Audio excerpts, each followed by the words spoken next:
எதுக்காக உட்காந்துக்கிறேன் எதுக்காக உட்காந்துக்கிறேன் என்ன பிரச்சனை உங்களுக்கு? எங்கள் பிரதர் வந்து கொலை வழக்கில் வந்துட்டு முயற்சி பண்ணி ஒரு 2-3 அடியாட்கள் வச்சு அடிச்சிட்டாங்க சார். 1 மாதம் ஆச்சுங்க சார் கேஸ் கொடுத்து. இன்னும் இது வரைக்கும் நடவடிக்கை எடுக்கலைங்க.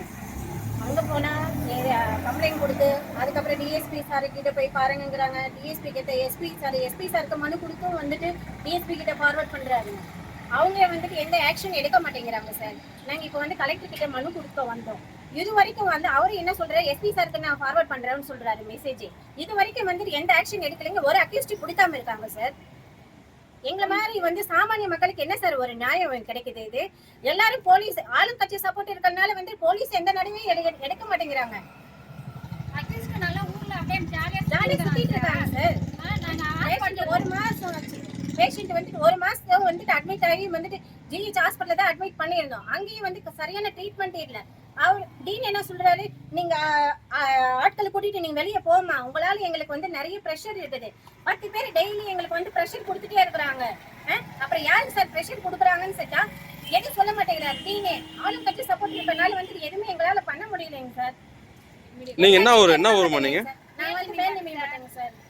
நாங்க ஹாஸ்பிட்டலுக்கும் போலீஸ் ஸ்டேஷனுக்கும் அங்கே இங்கேயும் தெரிஞ்சு சார் பேஷண்ட்டை கூட்டு வந்துட்டு இப்போ வீட்டில் விட்டுட்டு நாங்கள் வந்துட்டு கலெக்டர் ஆஃபீஸில் வந்து மனு சார். இது வரைக்கும் ஒரு அவங்க கலெக்டரும் என்ன சொல்றாரு, எஸ்பி சாருக்கு தான் ஃபார்வர்ட் பண்றாரு. எஸ்பி சார் என்ன சொல்லுவாரு, டிஎஸ்பி ஃபார்வர்ட் பண்றாங்க. டிஎஸ்பி என்ன சொல்லுவாரு, டவுன் தாலுக்குல தான் நீங்க வந்துட்டு நீங்க போய் பார்க்கணும்னு சொல்றாரு.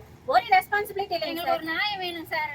சரி இப்போ வந்துட்டு பீர் பாட்டில் அடிச்சு கையில வந்து கத்தியால குத்திட்டு 108 ஆம்புலன்ஸ்ல வந்து டிஹெச்ல தான் அட்மிட் பண்ணியிருந்ததுங்க. 1 மாசம் ஆச்சுங்க. ஒன்னும் எந்த அக்யூஸ்ட் நடவடிக்கை எடுக்க மாட்டேங்கிறாங்க, அரெஸ்டும் பண்ண மாட்டேங்கிறாங்க சார். என்னன்னு எங்களுக்கே தெரியலைங்க.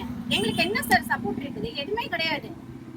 நாங்களும் போலீஸ் ஸ்டேஷனுக்கு ஹாஸ்பிட்டலுக்கு திரும்பி நோக்கானுக்கிறோம் சார். பேஷண்ட்டை வந்துட்டு நாங்க பாக்குறதா இங்க வந்துட்டு அக்யூஸ்ட் அரெஸ்ட் பண்ணலன்னு எங்களுக்கு ஒரு ஆதங்கத்துல நாங்க வந்து பேசுறோம் சார். எந்த ஆக்ஷன் எடுக்க மாட்டேங்கிறாங்க சார். ப்ளீஸ் தயவு செஞ்சு எங்க அண்ணாவுக்கு ஏதாச்சும் ஒரு நியாயம் கிடைக்கணுங்க சார் ப்ளீஸ். எஸ்பி சார் நான் வந்து பாத்துட்டேங்க சார். பார்த்து கூட எந்த ஒரு ரெஸ்பான்ஸும் எடுக்க மாட்டேங்கிறாங்க சார். ஸ்டேஷன்ல கேட்டா வந்து பாத்துட்டு இருக்கோம், சர்ச் பண்ணிட்டு இருக்கோம். ஒரு அக்யூஸ்ட் வந்துட்டு அரெஸ்ட் ஆக மாட்டேங்குது. சர்ச் பண்ணிட்டு இருக்கோம், கரெக்டா ரெஸ்பான்ஸ் பண்ண மாட்டேங்கிறாங்க சார். 1 மாசம் ஆகி அவங்களை பிடிக்கல சார். 3 பேர்ல ஒருத்தர் கூட பிடிக்கல சார். இல்ல வக்கீல் சம்பந்தப்பட்டிருக்கனால நாங்க வந்து வக்கீல் இதுல சம்பந்தப்பட்டிருக்கனால வந்துட்டு எங்களால ஆக்ஷன் எடுக்க முடியாது அசல்ட்டா சொல்றாங்க சார். டிஎஸ்பி சார் போய் பார்த்தா வந்துட்டு அவர் அசல்ட்டா காலையில 10 மணி எழுந்துங்க சார் 2:30 மணி வரையும் உட்கார்ந்து இருக்குங்க சார். அவரை பாக்குறதுக்கு குரூப்பா வந்துட்டு பாக்குறாங்களே தவிர ஒரு வயசானவங்களும் நானும் பாக்குறோங்க சார். அவர் வந்துட்டு அசல்ட்டா நாங்க சாப்பிட்டு வரேங்க சார் அசல்ட்டா பதில் சொல்லிட்டு போறாருங்க சார். இதெல்லாம் எங்களுக்கு ஒரு நியாயம் வேணுமாங்க சார்? எங்களை ஒரு மக்கள் எங்களை ஒரு மனுஷனாவே மதிக்க மாட்டேங்கிறாங்க. வரைக்கும் ஒரு அக்யூஸ்ட் கூட பிடிக்கவே இல்லை சார். அவங்க ஊர்ல நல்லா சுத்தினுக்குறாங்க சார். அவங்க சைடு ஆளும் கட்சி சப்போர்ட் இருக்குதுங்க சார். அதனால வந்து எந்த ஆக்ஷன் எடுக்க மாட்டேங்கிறாங்க. ஹாஸ்பிட்டலையும் ப்ரெஷர், ஹாஸ்பிட்டலையும் வந்துட்டு மருமாக்கிறதுக்கு வந்துட்டு வந்து கட்டி குத்தால வந்துட்டு மறுபடியும் வந்து குத்த வந்துட்டாங்க.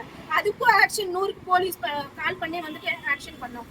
அதுக்கும் எந்த ரெஸ்பான்ஸ் இல்லைங்க சார்.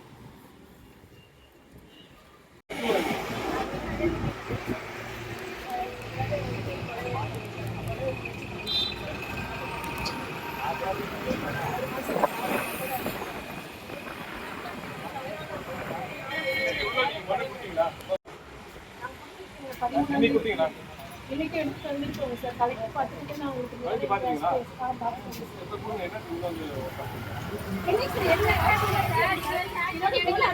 பெட்டிஷன் கொடுக்கறது ஒண்ணு ஒரு குற்றவாளியை கூட பிடிக்கல சார். வாங்க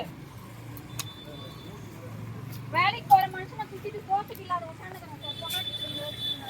என்ன ரீசன்காக 50,000 ரூபாய் பணம் கொடுத்துருக்குங்க சார். அது கொடுத்துருக்குங்க டாக்டர். அது கேட்டு நீங்க எஸ்ஐ பார்த்து கொடுத்தோங்க உள்ளாங்க ரெவே செட் கொடுப்பாங்க.